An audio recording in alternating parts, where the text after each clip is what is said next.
The email notification pinged on my phone at 11:47 on a Sunday night, and I knew immediately that my life was about to change forever. After 3 years of building the marketing campaign for our company's biggest product launch, I had just been removed from the project and replaced by someone who had been hired only 6 months ago.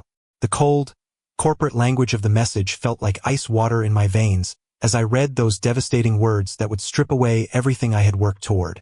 My name is Sarah Chen, and I'm a 32-year-old senior marketing manager at TechFlow Dynamics, a mid-sized software company in downtown Seattle. The rain was pounding against my apartment windows that night, matching the storm brewing in my chest as I stared at the screen of my laptop, rereading the email that had just destroyed 3 years of my professional life. I lived in a cozy one-bedroom apartment in the Queen and neighborhood, with a view of the Space Needle that usually brought me comfort but now seemed to mock my sudden professional downfall. Before we continue with this incredible story of workplace betrayal and unexpected justice, make sure you're subscribed to our channel and hit that notification bell. We're also running an amazing giveaway where we're giving away a brand new motorcycle to one lucky subscriber. All you need to do is subscribe, like this video, and comment below telling us where you're watching from. The winner will be announced next week, so don't miss out on this incredible opportunity. Let me take you back to where this all began, 18 months earlier. I had been working at TechFlow Dynamics for 1.5 years when our CEO, Marcus Williams, personally selected me to lead what would become known as Project Phoenix. The assignment came after my previous campaign for our productivity software had increased company revenue by 38%, making it the most successful product launch in the company's 12-year history. Marcus called me into his corner office with the panoramic views of Elliott Bay and told me that Project Phoenix would define the next phase of our company's growth. The project was ambitious beyond anything I had handled before. We were launching an integrated business management platform that would compete directly with established industry giants. The marketing budget was $2.4 million, and the projected revenue targets were astronomical. Success would establish TechFlow Dynamics as a major player in enterprise software, while failure could seriously damage our company's reputation and financial stability. I threw myself into the work with the kind of passion that comes from knowing you're handling something that could transform your entire career. My days started at 6 in the morning with market research analysis and ended well past midnight as I refined targeting strategies and competitive positioning approaches. I spent weekends conducting focus groups with potential customers, analyzing their responses to different messaging approaches and visual design concepts. The first year of Project Phoenix development was exhilarating. I assembled a comprehensive understanding of our target market, identifying specific customer segments and their unique pain points. I developed detailed buyer personas based on extensive interviews with business owners, operations managers, and IT decision-makers across different industries. My research revealed crucial insights about how these customers made purchasing decisions and what factors influenced their software selection processes. I worked closely with our product development team to understand every feature and capability of our new platform. This wasn't just about creating marketing materials. It was about truly understanding how our software solved real business problems so I could communicate those solutions effectively. I spent hours in technical meetings, learning about database architecture and user interface design, asking questions that helped me translate complex functionality into compelling marketing messages. The creative development process was equally intensive. I collaborated with 3 different advertising agencies before finding the right partner for our campaign. We developed a visual identity that was professional but approachable, sophisticated but not intimidating. The messaging strategy balanced technical credibility with emotional appeal, helping potential customers understand both the rational benefits and the transformational possibilities our software could provide. During this period, I was completely absorbed in Project Phoenix, often working 12-hour days and thinking about campaign strategies even when I wasn't in the office. My personal life took a back seat to the project, but I didn't mind because I knew this was my opportunity to establish myself as a top-tier marketing professional. Friends would joke that I had become obsessed with market penetration rates and conversion metrics, but I saw it as necessary dedication to achieving something extraordinary. The research phase revealed fascinating insights about our potential customers. Small business owners were overwhelmed by the complexity of managing multiple software systems, while enterprise customers were frustrated with expensive solutions that didn't integrate well with their existing technology infrastructure. Our platform addressed both concerns, but communicating that value proposition required careful message crafting and strategic media placement. I developed a comprehensive competitive analysis that examined 17 different software companies, analyzing their marketing approaches, pricing strategies, and customer feedback patterns. This research helped me identify opportunities where our messaging could differentiate TechFlow Dynamics from established competitors. I discovered that most companies in our space were focusing on technical features rather than business outcomes, creating an opening for us to emphasize results and return on investment.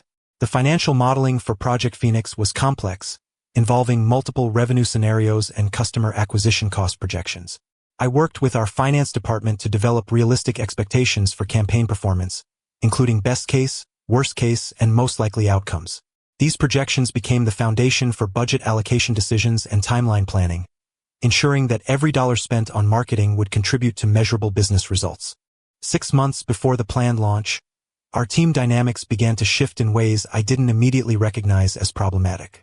Derek Hamilton, my direct supervisor and the vice president of marketing, started attending more of my planning meetings and asking detailed questions about campaign strategies. At first, I welcomed his increased involvement, interpreting it as appropriate executive oversight for such an important project. Derek was 45 years old, divorced, and had been with the company for 8 years. He had a reputation as a competent manager who supported his team members and delivered consistent results.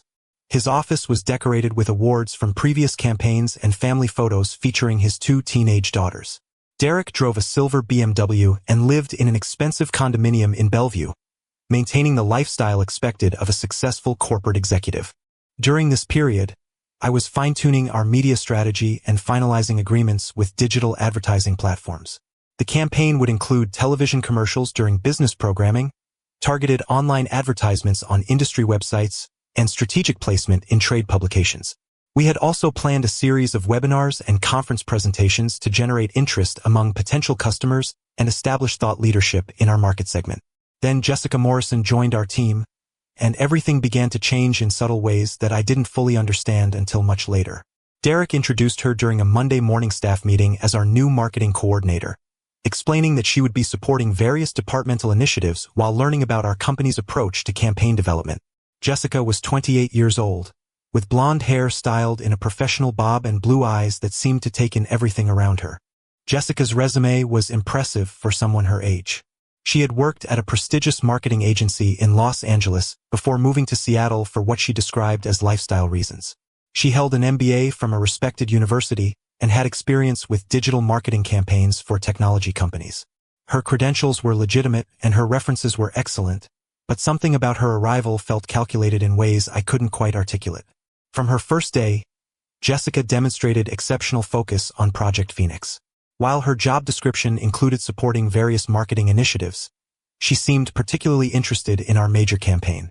She would ask detailed questions about strategy development, request copies of research reports, and volunteer to help with tasks that weren't necessarily assigned to her. Her enthusiasm appeared genuine, and I initially appreciated having someone so eager to contribute. Jessica had a way of making herself indispensable quickly. She would arrive early to prepare materials for meetings, stay late to help with project documentation, and volunteer for assignments that other team members found tedious. Her work quality was consistently high, and she had a talent for anticipating what needed to be done before anyone asked. Within her first month, Jessica had become an integral part of our department's daily operations. The first sign of trouble came during a strategy review meeting in Derek's conference room. I was presenting the final media placement plan, explaining how we would coordinate television, digital, and print advertising to maximize reach and frequency among our target audience. The presentation represented months of research and planning, including detailed analytics about media consumption patterns and optimal timing for different message types. As I explained our approach to sequential messaging, where customers would encounter different campaign elements in a specific order designed to guide them through our sales funnel, Jessica interrupted with a suggestion. She proposed modifying the sequence to emphasize emotional benefits earlier in the customer journey, arguing that business decision-makers were more influenced by feelings than most marketers realized. Her suggestion wasn't wrong exactly, but it demonstrated a surface-level understanding of concepts I had been developing for over a year. The research behind our messaging sequence was extensive, based on focus group data and behavioral analysis that Jessica couldn't have reviewed thoroughly in her short time with the company. Yet Derek nodded thoughtfully at her input and asked me to consider incorporating her perspective into the final plan. After that meeting, I began noticing subtle changes in how Derek interacted with me versus how he responded to Jessica's contributions. When I presented research findings, Derek would listen politely but often seemed distracted, checking his phone or reviewing other documents while I spoke. When Jessica offered insights, even ones that were less substantiated than my analysis, Derek would give her his full attention and ask follow-up questions that encouraged her to elaborate. Jessica was smart about positioning herself as collaborative rather than competitive. She would begin her suggestions by praising my work, saying things like, "Sarah's research is excellent, and I wonder if we might also consider," before presenting alternative approaches. Her language was inclusive, using phrases like, "we might want to explore," and "our team could benefit from," making her sound like she was building on shared work rather than challenging my conclusions. The dynamic between Derek and Jessica became more apparent during our weekly team meetings. Derek would specifically ask for Jessica's input on topics, even when the questions were clearly directed at me initially. Jessica would respond with insights that demonstrated she had been studying project materials carefully, but her understanding lacked the depth that comes from developing strategies yourself rather than analyzing someone else's work. I started documenting these interactions more carefully, not because I suspected anything inappropriate at that point, but because I wanted to understand how the team dynamic was evolving. Derek was my supervisor, and if he wanted to involve Jessica more heavily in Project Phoenix, I needed to adapt my management approach accordingly. I believe that successful collaboration required understanding everyone's role and working together toward shared objectives. The situation became more complicated when Derek began scheduling one-on-one meetings with Jessica to discuss her professional development. These conversations, which initially happened weekly, became more frequent and often extended well beyond their scheduled time slots. Derek explained that Jessica showed exceptional potential and that he wanted to provide mentorship to help her advance within the company. Jessica's learning curve was impressive, I had to admit. She absorbed information quickly and could discuss campaign strategies intelligently after relatively brief exposure to the underlying research.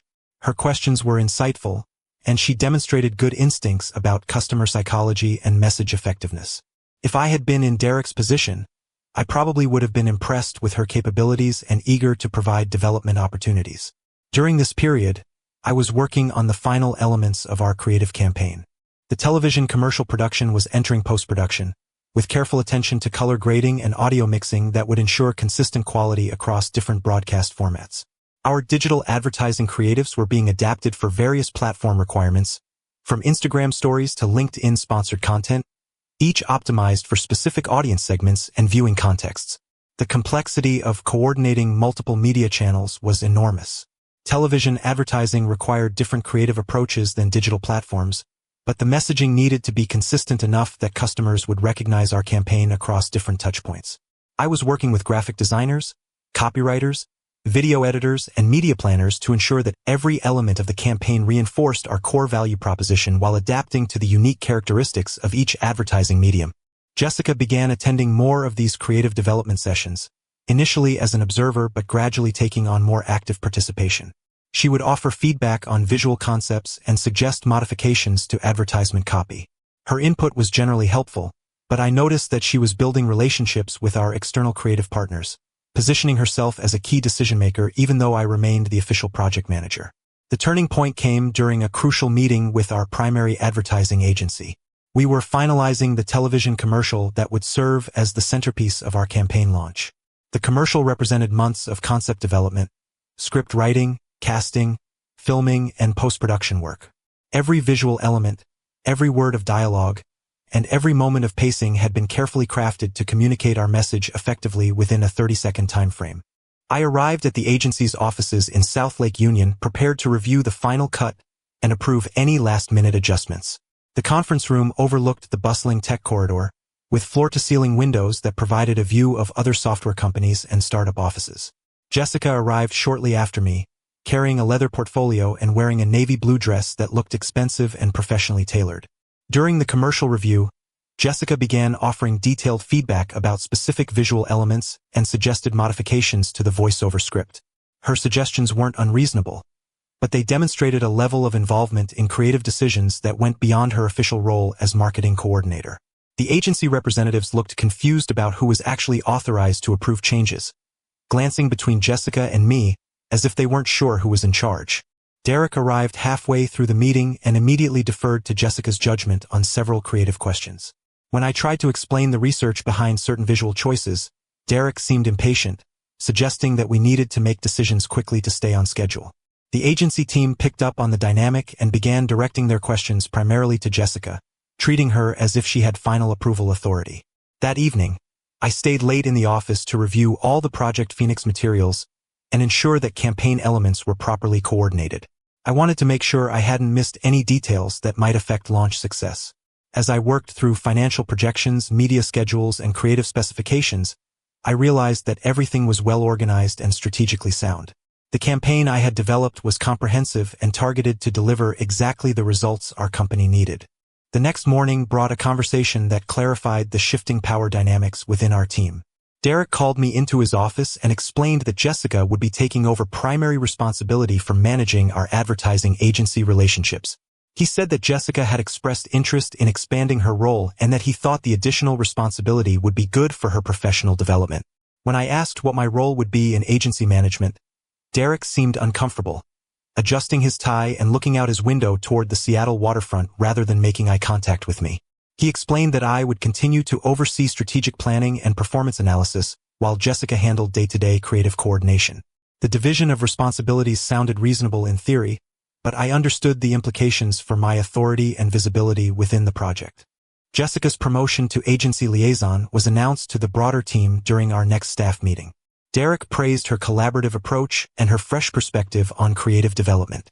Jessica accepted the additional responsibility graciously, thanking the team for their support and expressing excitement about contributing more significantly to Project Phoenix success. Over the following weeks, I watched as Jessica systematically positioned herself as the primary external face of our campaign. She attended client meetings that I had previously managed, led conference calls with media partners, and represented our company at industry events. Her performance was competent, and she handled the responsibilities professionally, but I felt increasingly like I was becoming a background figure in my own project. The most frustrating aspect was watching months of my strategic work being implemented under Jessica's supervision. She would present campaign elements to external partners using my research and analysis, but the presentations were structured to make her sound like the primary architect of the strategies. Jessica was skilled at using inclusive language that obscured individual contributions, saying things like, "Our team determined," and "we decided," when describing decisions I had made independently.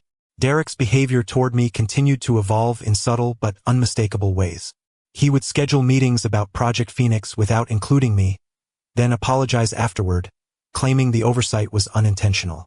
My input was requested less frequently, and when I did contribute to discussions, Derek often seemed distracted or would redirect the conversation toward topics where Jessica could provide input.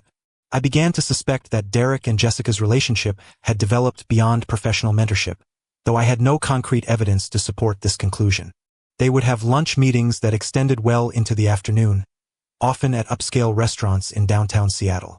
During company social events, they would gravitate toward each other, engaging in conversations that seemed more personal than typical workplace interactions. Jessica had a way of making Derek laugh that was different from how he responded to other team members. She would touch his arm lightly when making a point during meetings, a gesture that could be interpreted as friendly enthusiasm but felt more intimate in context. Derek would defer to her opinions even when they contradicted established campaign strategies, treating her insights as if they were particularly valuable. The final weeks before launch were intensive for everyone in the marketing department. We were working 12 to 14-hour days to coordinate all elements of the campaign rollout. Television commercials needed final approval, digital advertising creatives required last-minute optimizations, and media schedules had to be confirmed with publications and broadcast partners. The pressure was enormous, but it was also exciting to see 18 months of planning come together. Jessica was now leading our daily status meetings, with Derek attending every single session. These meetings had become forums for Jessica to demonstrate her knowledge of campaign details and coordinate activities across different team members. She handled the responsibility competently, but I felt like I was watching someone else execute plans I had developed while receiving credit for leadership I was no longer providing. 3 days before the scheduled launch, Derek called an emergency team meeting that would change everything. The conference room felt smaller than usual as our entire marketing staff gathered around the oval table. Derek's expression was serious as he began speaking about last-minute organizational changes that he said were necessary to ensure optimal campaign performance. Jessica would become the sole campaign manager for Project Phoenix, effective immediately. All media interviews, client communications, and external presentations would go through her. Derek explained that this streamlined approach would eliminate potential confusion about authority and ensure consistent messaging during the critical launch period. When someone asked about my new role, Derek said I would be transitioning to support other departmental initiatives. The announcement was devastating, but I maintained professional composure throughout the meeting. Other team members looked confused and uncomfortable, clearly recognizing that something unusual was happening. Jessica accepted her new authority graciously, thanking Derek for his confidence in her abilities and expressing commitment to ensuring launch success. After the meeting, I sat in my car in the company parking garage for 30 minutes, trying to process what had just occurred. 3 years of work, countless late nights, weekends spent perfecting research and analysis, and I was being pushed aside at the exact moment when everything was supposed to culminate. The concrete walls of the parking garage felt like they were closing in around me as I stared at the gray Seattle sky through my windshield. That Sunday night, I received the email that formally concluded my involvement in Project Phoenix. The message arrived at 11:47 p.m., long after normal business hours, with corporate language that reduced 3 years of comprehensive campaign development to initial planning phases. The email thanked me for my contributions to preliminary work and informed me that my role on the project was being concluded effective immediately. The language was carefully crafted to minimize legal exposure while completely undermining my professional standing within the company. I suspected Jessica had been involved in drafting the message, given the precise wording that deflected potential challenges while systematically erasing my contributions to the campaign. The timing, late on a Sunday evening, felt deliberately chosen to maximize the psychological impact. I spent that night walking through the Queen and neighborhood, past the upscale shops and restaurants that had always made me feel successful and accomplished. The streets were quiet except for the occasional sound of cars passing on wet pavement. I thought about all the other talented professionals I had known who had been destroyed by workplace politics, and I wondered if I had been naive to believe that competent performance would protect me from this kind of treatment. Monday morning arrived with the typical Seattle drizzle that matched my mood as I returned to an office where I no longer had a clear role or purpose. Jessica was already in Derek's office when I arrived, reviewing presentation materials for the campaign launch. She was wearing a red dress that made her look confident and powerful, everything I should have felt after 3 years of building toward this moment. The morning staff meeting was surreal. Derek announced the final launch timeline with enthusiasm, describing Project Phoenix as a landmark achievement for our company. The campaign would go live on Thursday with coordinated media activities including television advertising, digital campaigns, press conferences, and industry presentations. Jessica would represent TechFlow Dynamics at all media events, with Derek providing executive oversight. My name was not mentioned during the entire presentation. After the meeting, I approached Jessica near the copy machine, hoping to understand her perspective on the situation. I wanted to believe that there might be some explanation that made sense of everything that had happened. Jessica was polite but distant, thanking me for all my hard work on the preliminary research and expressing confidence that the launch would exceed expectations. Preliminary research. She used the same dismissive language that had appeared in Derek's email, reducing 3 years of comprehensive strategic work to background preparation. As Jessica walked away, I realized that my systematic exclusion from Project Phoenix had been planned for weeks, possibly months. The gradual transfer of responsibilities, the careful documentation of decisions I was no longer involved in making, the strategic positioning of Jessica as the campaign leader, it had all been leading to this moment. Tuesday and Wednesday felt like an out-of-body experience. I watched from my cubicle as Jessica and Derek implemented the campaign I had designed, using research I had conducted and strategies I had developed. They held conference calls with reporters who had been expecting to interview me. They reviewed advertising materials with creative agencies I had selected and managed.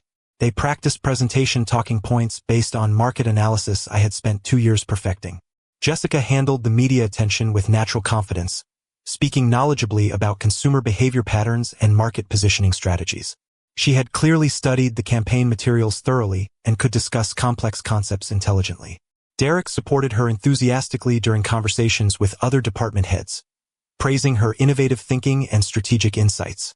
The campaign launch proceeded exactly as I had planned 18 months earlier.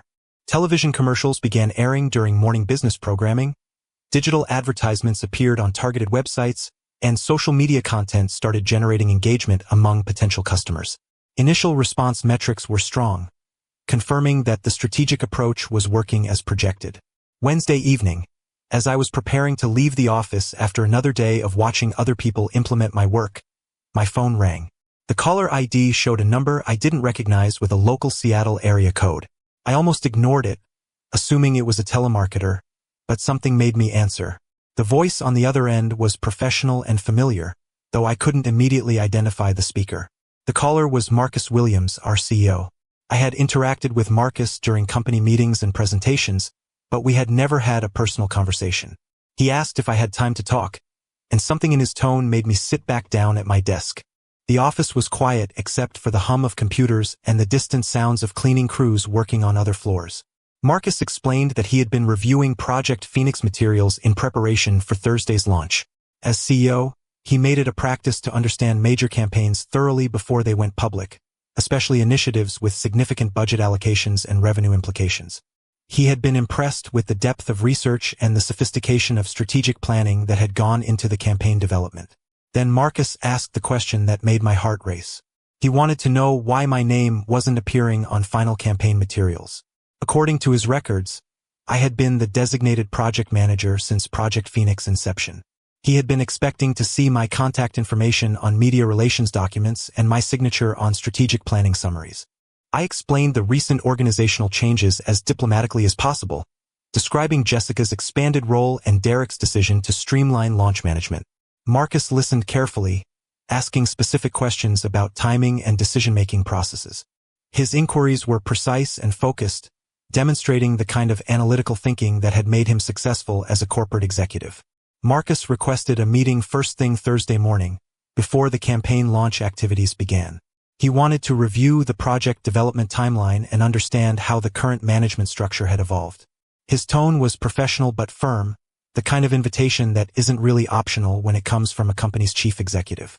Thursday morning brought clear skies for the first time in weeks, and I arrived at the office early to prepare for my meeting with Marcus. The marketing department was buzzing with launch day energy, and Jessica was already coordinating final preparations with team members and external consultants.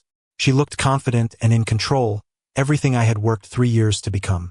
Marcus's corner office occupied the entire northeast corner of our building's top floor, with panoramic windows that provided breathtaking views of Elliott Bay, the Olympic Mountains, and downtown Seattle. His desk was organized but not cluttered, with family photographs and industry awards arranged thoughtfully on nearby shelves.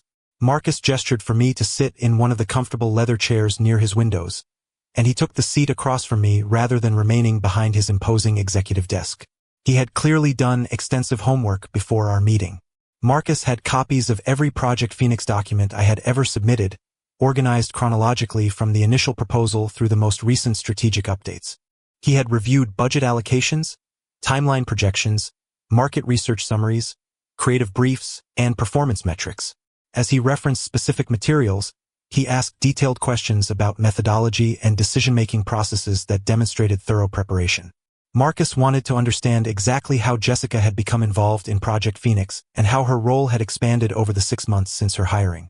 I explained the timeline as objectively as possible, describing her initial contributions as marketing coordinator, her gradual assumption of additional responsibilities, and the systematic transfer of project management duties that had occurred over the past several weeks. As I spoke, Marcus took detailed notes and occasionally asked for clarification about specific dates, meetings, or decisions. His questions were strategic rather than gossipy, focused on understanding organizational dynamics and management processes rather than personal relationships or individual motivations. Then Marcus asked the crucial question that gave me hope for the first time in weeks. He wanted my honest assessment of the campaign's probability of success and whether I believed the current management structure was optimal for achieving projected results. This was my opportunity to provide candid feedback about the situation, and I chose my words very carefully. I explained that the campaign strategies were fundamentally sound and should deliver strong results if implemented correctly. The research was thorough, the targeting was precise, and the creative execution was compelling. However, I expressed concern about potential knowledge gaps in areas where institutional memory and detailed understanding of research methodology would be crucial for ongoing optimization and problem-solving. Marcus nodded as I spoke, and I could see him processing the implications of my analysis. He understood that successful campaign management required more than just familiarity with final strategies. It demanded deep comprehension of the underlying research, competitive analysis, and customer insights that informed every tactical decision. Our conversation was interrupted by Derek knocking on Marcus's office door. He entered with Jessica, both looking surprised to see me sitting there in what was obviously a serious business discussion. Derek explained that they were ready to begin the launch day media events and wanted to confirm final scheduling details with Marcus.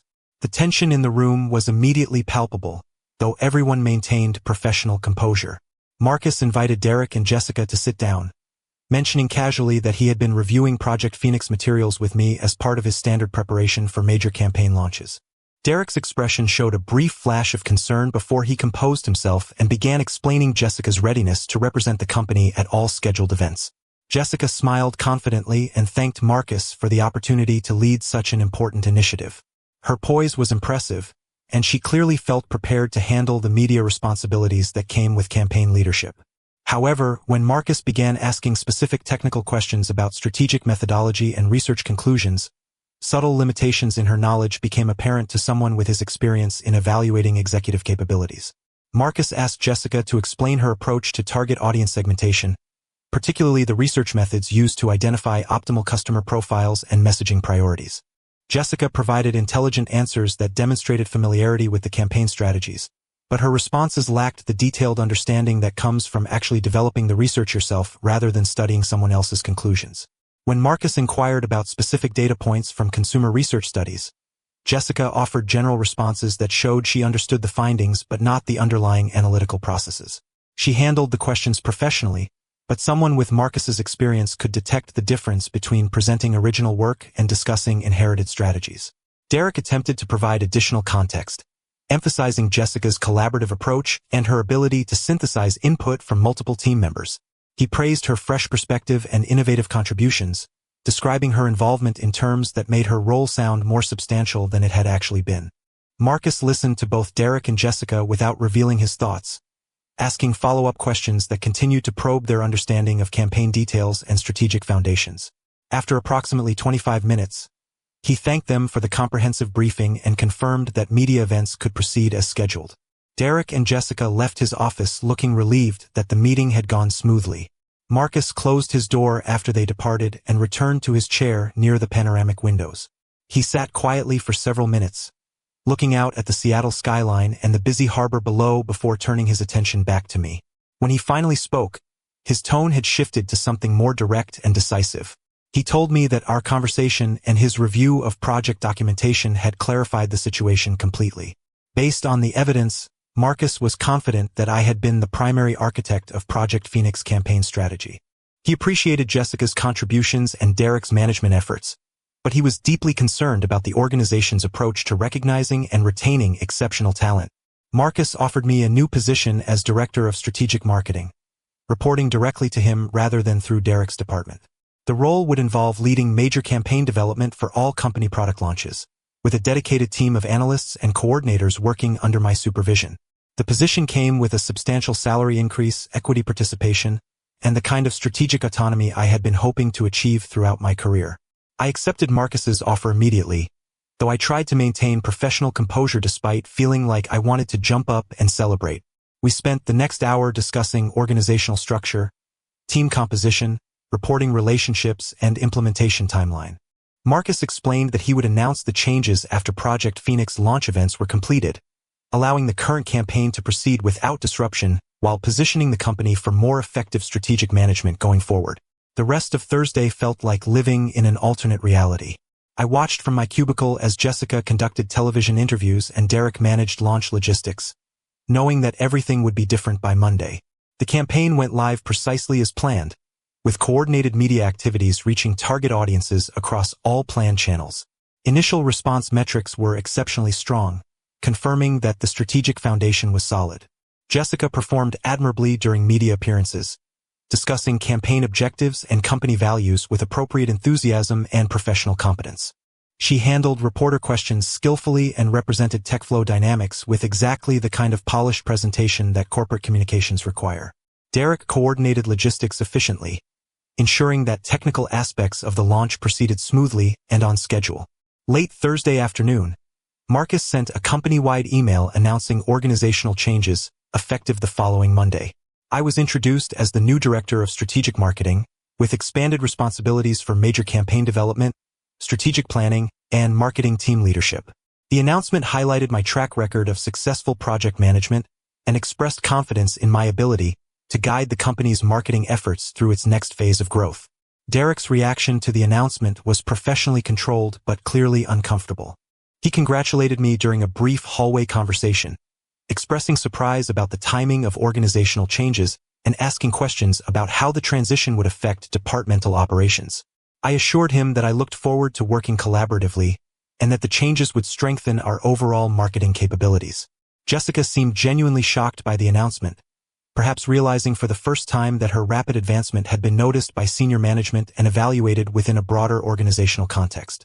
She requested a private meeting with me Friday afternoon, and we talked honestly about the situation and how we might work together effectively in the future. During our conversation in a small conference room overlooking the parking garage, Jessica acknowledged that the recent months had created awkward dynamics within our team. She expressed hope that we could establish a productive working relationship moving forward, recognizing that the organizational changes reflected Marcus's strategic priorities for company growth and marketing effectiveness. I appreciated Jessica's directness and assured her that I held no personal animosity about what had occurred. Workplace politics are complicated, and people respond to incentives and opportunities in ways that aren't always ideal but are understandably human. My focus was on building an effective marketing organization that could deliver exceptional results for TechFlow Dynamics. Derek also requested a conversation, and we met in his office after most staff members had left for the weekend.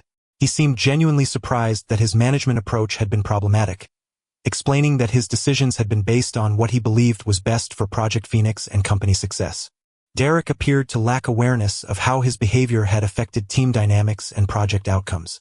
I used our conversation as an opportunity to provide constructive feedback about leadership approaches and team management strategies. Derek listened thoughtfully and expressed appreciation for my insights, suggesting that he wanted to learn from the experience and improve his effectiveness as a manager. Monday morning marked the beginning of my new role, and I spent the day meeting with team members who would be reporting to me and reviewing upcoming project timelines. The work was challenging and engaging, exactly what I had been hoping to achieve when I first started developing Project Phoenix 3 years earlier. The transition to my expanded responsibilities went smoothly, with support from Marcus and cooperation from existing team members. Jessica continued her involvement in campaign management, now working under my supervision to monitor performance metrics and coordinate with external vendors. Her skills were valuable, and she contributed effectively within the new organizational structure. Project Phoenix continued performing exceptionally well in the weeks following launch, exceeding initial projection targets and generating positive attention throughout our industry. The campaign's success validated the strategic approach I had developed and provided a strong foundation for future marketing initiatives. 3 months later, I was promoted again to Vice President of Marketing, with comprehensive responsibilities for all company promotional strategies and a team of 15 marketing professionals. Jessica had accepted a position with another technology company where she could develop her skills in an environment better suited to her experience level. Derek remained with TechFlow Dynamics but moved to a different department where his management style was more compatible with team dynamics and organizational needs. Marcus became an important mentor in my continued career development, and we established a strong working relationship based on mutual respect and shared commitment to strategic excellence. He later explained that he made it a practice to stay closely informed about major projects, and had been monitoring Project Phoenix carefully because of its significance to company revenue and competitive positioning. Looking back on that transformative period, I realized that workplace politics and unfair treatment are unfortunately common in corporate environments. However, I also learned that maintaining professional standards and continuing to produce exceptional work creates opportunities for recognition, even when it seems like decision-makers aren't paying attention to individual contributions. The experience taught me that real success comes from building genuine expertise and maintaining professional relationships based on competent performance and authentic value creation. Shortcuts and office politics might provide temporary advantages, but sustained career growth requires legitimate skills and the ability to deliver consistent results under various circumstances. Today, I lead a marketing organization that has launched dozens of successful campaigns, and I ensure that every team member receives appropriate recognition for their contributions. We have created an environment where collaboration means shared success, and where individual expertise is valued and developed rather than appropriated or undermined. If you're facing similar challenges in your workplace, Remember that maintaining professional excellence and continuing to do outstanding work is always the right approach, even when recognition seems unlikely. Stay alert for opportunities to demonstrate your capabilities, build authentic relationships with colleagues and supervisors, and trust that competent performance will eventually be recognized by leaders who understand the difference between real talent and superficial presentation.